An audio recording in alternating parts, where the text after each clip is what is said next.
Freeze them out cause they are icy. We go out to dinner getting pricey. Slowly I'm addicted to the sound, checking out. I'm blazing in the stars, my feet on solid ground. Hey guys, and welcome back to a brand new video on my channel. Today's video I'm going to be explaining how Ableton works for a complete beginner. I'm going to be explaining, let me put it on the screen. I'm going to be explaining how every single thing works. So everything that you see on this screen, I'm going to be explaining to you how it all works and what it all means. If you guys are new here, my name's Kat and I post every single Monday and every single Thursday.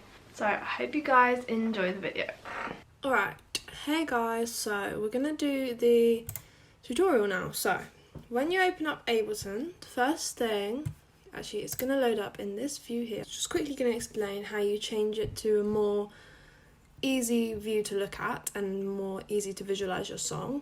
So first thing is, if you follow my cursor here, we're going to go over to the right corner and press this button here, and then you will view all of your tracks above each other, and then this is bar 1, so this is where your song will start, and say your song is 2 minutes long, that's how you'll see it all across there.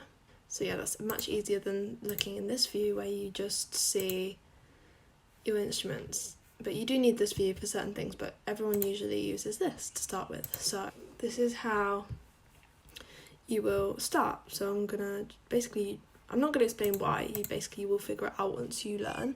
But yeah, just always start in this view. Okay, so the next thing we're gonna talk about is, we're gonna go through the top of the screen first, and we're gonna start with preferences. So when you go up to the top of the screen, if you hover up here, these buttons will come up. Click live, preferences. So here, we're going to go through our preferences first. So these are things that you might want to set up. So the first thing is your look and your feel. You can have your screen in different modes. I just like mine in mid-dark. I think it looks pretty. Audio. When you're recording an input, like when you're recording a vocal, for example, you want to set this up. You want it to go audio input device, and you want it to be USB, whatever your interface is. So it will say your interface below. My interface isn't plugged in, so you can't see it. But yeah, usually that would be just down here, and it would usually say USB Euphoria or something like that, which is what my interface is. But you guys, if you've watched my last video, you'll know what an interface is and what it does. So that's where you would click that, and then your output will be your built-in output always. So that's how to set up your audio, but you also want to look at the buffer size. So when you're recording in audio, if you hear a slight delay on it, that's probably because it's on 256. You want to have it on 128 or 64. I usually record on 64. When I record on 64 samples, you hear the audio coming back at you straight away. Yeah, I usually use 64 because you hear, when you are singing, your headphones are on your head and you hear your voice coming at you, like you can hear your voice through your headphones, whereas if you have it up here, you'll literally hear it. It's such delayed and it's so difficult to record. You want to usually have it, but you can just experiment, like just press different ones. You'll know what I mean when you start recording vocals. You'll know what I mean by this. So yeah, these things aren't really relevant for today's video, but yeah, next thing, link and MIDI. So for your MIDI keyboard, I'm assuming you'll have a MIDI keyboard if you're starting to produce. You want to have, you don't need all of these on, I just do because I don't really know which ones are which. So to connect your MIDI keyboard, you plug it in, and you will, if you just have an instrument in there, you basically just turn the ones on that you need. So if you hear I have a launch key, I have all these on actually because they're all related to my launch keys, so yeah. Then the next thing you have is file and folder. I never use this. Library, never use this. Plugins, never use that. This I use because it's got auto warp, so I have to turn the auto warp off because it's annoying. So when you load in like a full-on backing track, it's going to warp it to your tempo that's set, which is always really annoying because it's never set at the right tempo of the track, so I just unwarp it and don't bother with that. And then here's just some other rubbish that you don't really need to know about. So then we just click off preferences. So we were just up here. Now we're going to start at the top of the screen. So across here, we'll just start here. So the first button that you'll need to know about is this button here. This is your tempo, your BPM, beats per minute. So it's going to load up at 120. You can just type in whatever you want. So say you want your track to be slower, faster, just type in, or you can drag up and down with your mouse. So we'll keep it at 120 because that's what it loads up as. This is your time signature. So if you want it in 2 beats by 4, basically it just means, as you can see, the grid's changing as I drag it up and down. So I always have it in 4. It basically just means that per bar you see 4 sections. That's like half time, I think. I don't really know. But yeah, that was not really very important. So then here is your metronome. Hope you guys can see my cursor up here. Here's your metronome. So if I press play, you can hear the metronome beating at 120 BPM. And if I want to start from here, and then I can change the metronome click with this.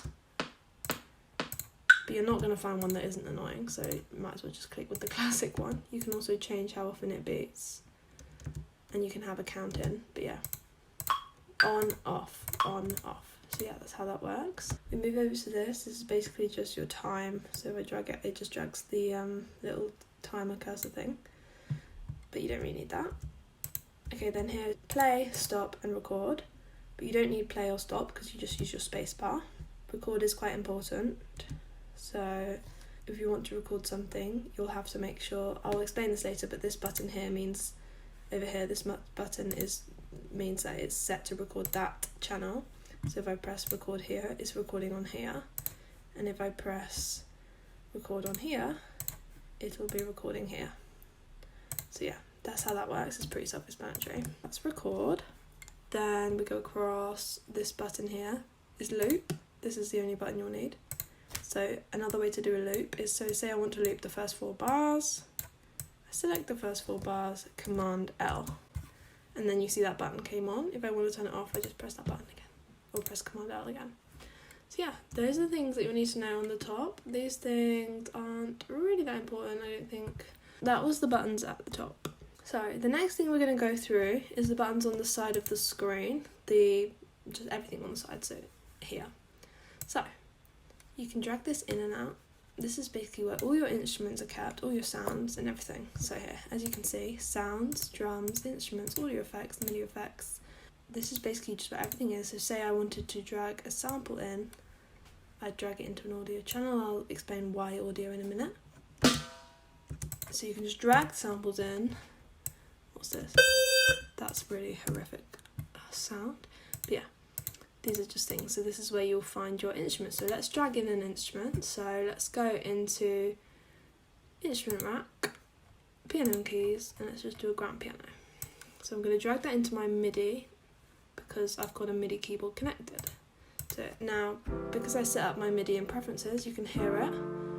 As I'm playing it, you can just hear, which is great. So yeah, that would be how I set up an instrument. And then let's also set up an audio effect. I'm just going to drag in a loop that I have on my desktop. Just put that here. So for an audio, we're just going to drag that in here. So I now have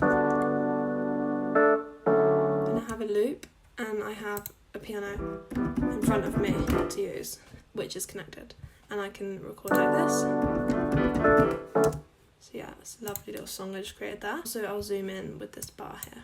So you can just drag it and that zooms you right in and right out. So yeah. Okay, so that's the side screen. Also you can go into packs and your grooves are here. And you can drag in a groove. So say I want this one. You can drag in a groove and put it on your drums, and it basically just makes your drums go from like to like. Basically just adds like funkiness to your drums. It's really hard to explain in non-complicated terms, but yeah, we've gone through the sounds, the instruments and the groove. We're going to go through the main screen. So this is the main portion of the screen. So we've gone through the top, we've gone through the side, and now we're going to go through the main portion of the screen, then we're going to go through the bottom portion of the screen. So in the main portion of the screen, you've got your channels.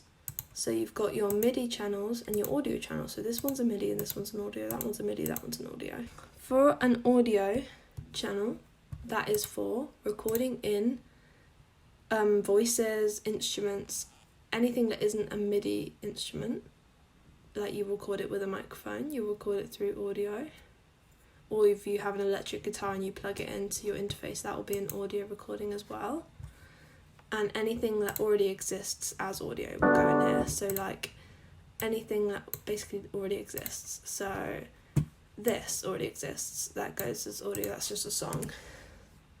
So yeah, anything that you want to create goes in MIDI. So I want to record, using the web record, I want to create piano using the MIDI keyboard I have in front of me. I'm going to record in here. That's how that works.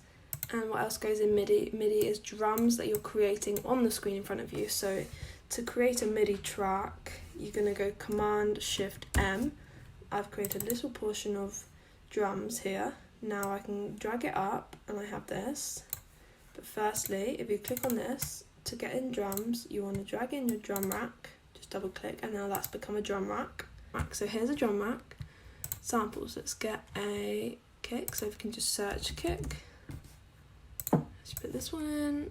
Oh, where's it gone? So we can put in a kick. So if you drag it up, press this little listening button, kick.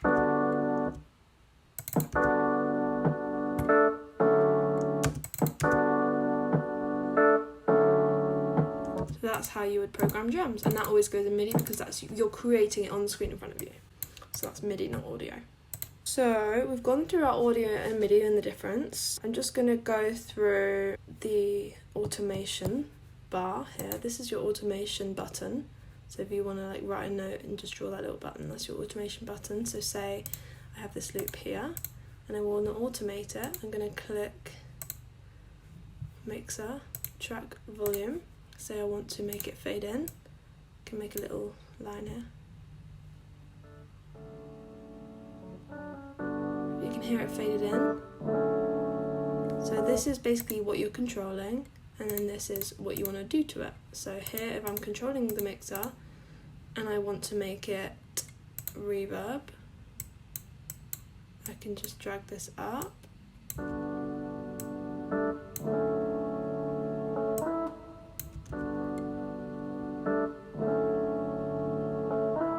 So if you see, it adds loads of reverb where I drag it up at the end there. But yeah, I'm going to turn that off. You can also do like just all these different things. So I'm just going to put it on none. Okay, so that's how you use the automation. So I'm going to turn the automation off. You can do the same to the drums. I'm going to turn automation off by pressing that button again, and it always goes back to like a nice solid looking screen. Okay, so the next thing I want to go through is your send and your returns. So here down here, if you noticed this earlier, you might have been confused about this. This is your return tracks, your master channel, and then your A and your B. You can have, when you want to put reverb on something, but you don't want to put a reverb audio effect on, because it can sound like a bit different. You want to click on here. We can go into our other mode, which I was talking about earlier. And here, so here on my loop, as you can see, this is my loop. Look, I've got A here. So I don't know where it was already on, but here. So I've got a reverb channel here, and there's reverb in it. And if I wanted to send this to the reverb,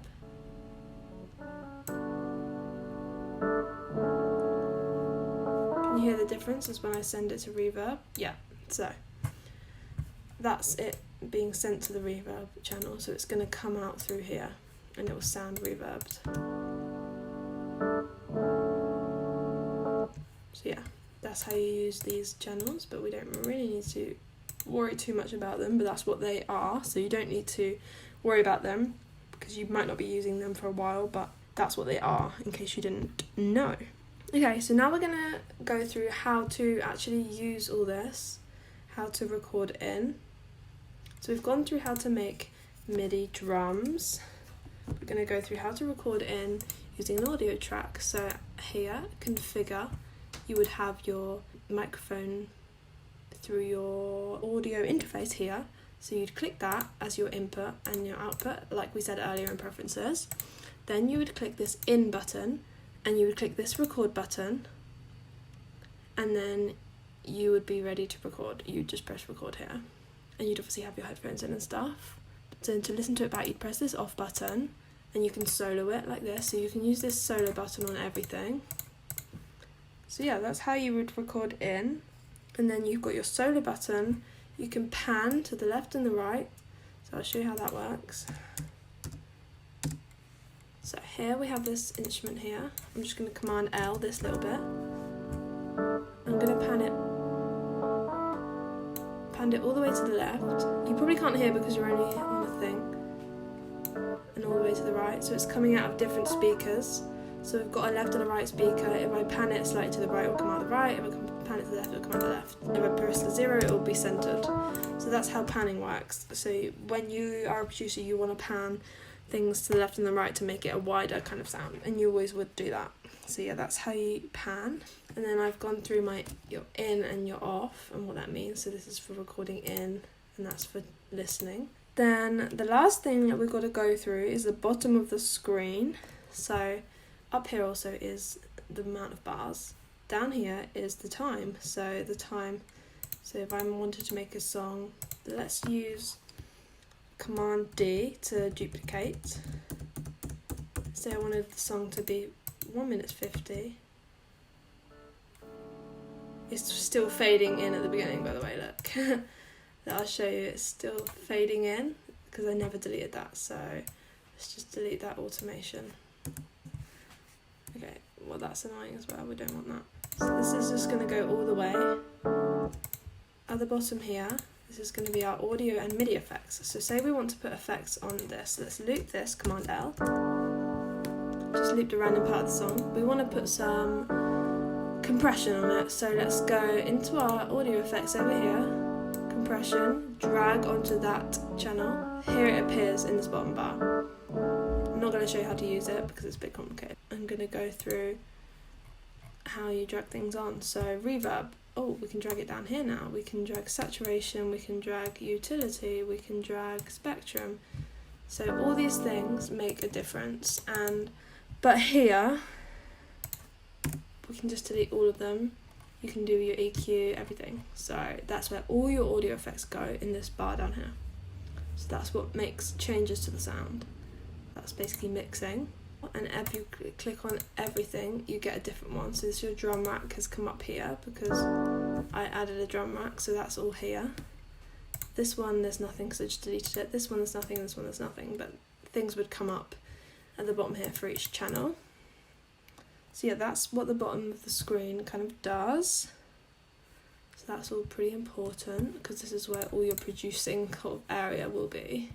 So say we want to do a compressor, I'll just show you quickly. Audio effects, compressor.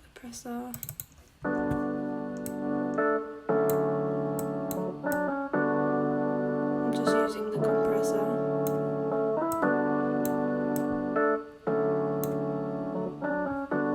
So that was me using the compressor there. So as you can hear, it changed the sound.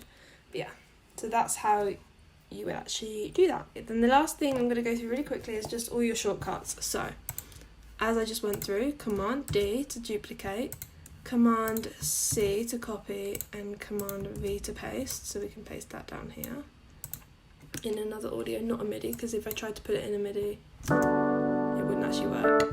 I would just change it to an audio. So if I try and put it in a MIDI, it will literally, converting the Loopman into MIDI, look what it's done.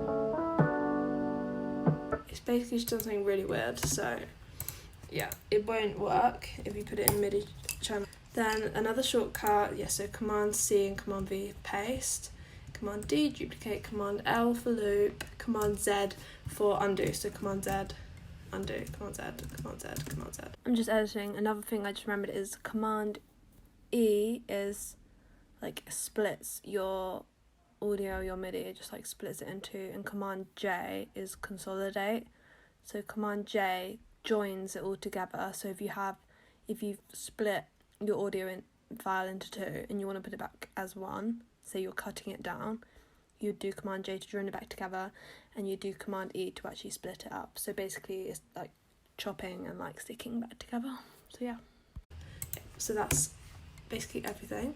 I'm hoping that I explained everything pretty well to you there. Another thing, when you're saving, you always want to do collect all and save. So file, collect all and save. Collect all and save means that you are copying all of your audio things that you used into your folder so you won't lose them. So if I just did save, and then if I just did save live set, and I went off it and I loaded it back up, this would be gone because it wouldn't have saved into the project. So I need to do collect all and save. That's really important. So those are basically the only things that you really need to know for like beginner.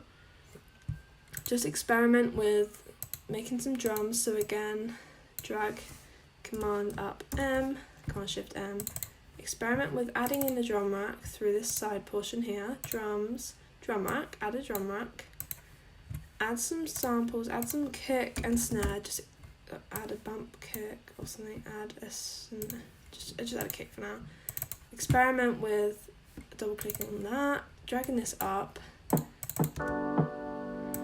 Experiment with making your own little sounds in here. Experiment with MIDI, experiment with recording audio, and you're going to get the hang of it very quickly. I'm going to do other videos in this series, but yeah, this is the second video. I hope I explained everything pretty well. I think I did, but yeah, hopefully you understood everything. Alright guys, so that is all for today's video. I hope you guys enjoyed it. I hope you learned something. Sorry if it was a bit complicated, but it's very difficult to explain these things. But yeah, I hope you learned something from it, and I hope you enjoyed it. So you guys should subscribe if you want to see the next episode in this series soon. Like the video, give it a nice little comment, subscribe again, and yeah, I'll see you guys in the next video. Bye bye.